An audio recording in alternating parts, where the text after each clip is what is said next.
नमस्कार, मी संस्कृती आणि आपण पाहत आहात नवमराठा। रेशन कार्ड धारकांसाठी महत्त्वाची बातमी समोर आलेली आहे।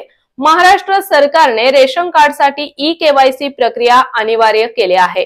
31 मार्च 2025 ही अंतिम मुदत असल्याने ही प्रक्रिया पूर्ण न करणाऱ्या लाभार्थ्यांना अनुदानित धान्य मिळणार नाही। तसेच ई-केवायसी न करणाऱ्यांची नावे शिधापत्रिकेतून वगळली जातील। सर्वोच्च न्यायालयाने केंद्र सरकारच्या आदेशानुसार राष्ट्रीय अन्न सुरक्षा योजनेतील सर्व लाभार्थ्यांची ई-केवायसी पडताळणी बंधनकारक आहे।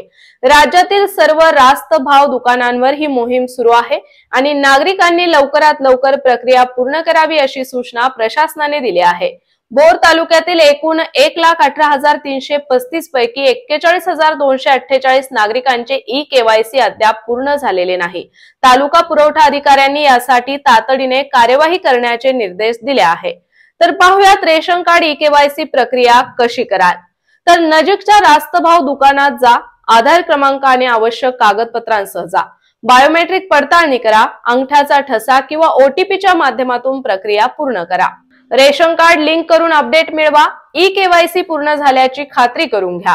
रेशन कार्ड धारकांनी अंतिम तारखेपूर्वी 31 मार्च 2025 पर्यंत ई-केवायसी प्रक्रिया पूर्ण करावी, अन्यथा मोफत धान्याचा लाभ मिळणार नाही।